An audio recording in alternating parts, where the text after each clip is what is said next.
Welcome to மாயா பஜார். நிர்மலா கஜேந்திரன். இன்றைக்கு நாம் பார்ப்பது முள்ளங்கி நிலக்கடலை பொரியல். 3 முள்ளங்கி எடுத்திருக்கேன். இதை சீவிட்டு சின்ன சின்ன பீஸாக போட்டுக்கலாம். கடாயில் 2 டீஸ்பூன் நல்லெண்ணெய் விட்டுருக்கேன். கடுகு 1 பிஞ்ச், உளுந்தம்பருப்பு 1/4 டீஸ்பூன், சீரகம் 1 பிஞ்ச், பூண்டு 2, பச்சை மிளகாய் 2, சின்ன வெங்காயம் கொஞ்சம் 10 போட்டிருக்கேன். விருப்பப்படுறவங்க பெரிய வெங்காயம் போட்டுக்கலாம். கருவேப்பிலை கொஞ்சம். 1 நிமிடம் ஃப்ரை ஆகட்டும். முள்ளங்கியை கட் பண்ணதை போட்டுடலாம். நல்லா ஃப்ரை ஆகட்டும். நல்லா ஃப்ரை ஆயிடுச்சு. ஒரு 1/4 டம்ளர் தண்ணி தெளிக்கிறேன்.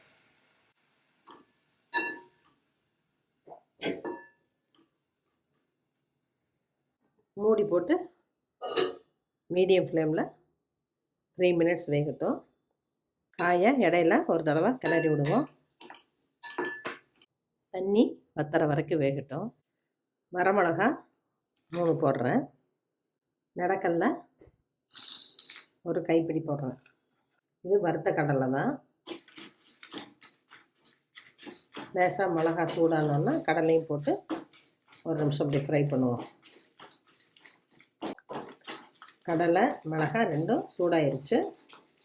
எடுத்துடலாம். மிக்சியில் கொஞ்சம் கரகரப்பாக பவுட்ரு பண்ணிக்கலாம்.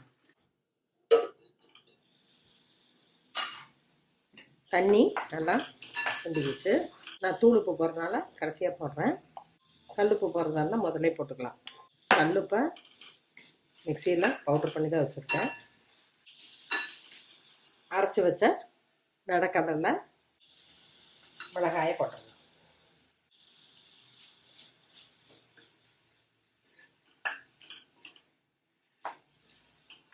இது சப்பாத்திக்கும் காம்பினேஷன் நல்லாயிருக்கும்.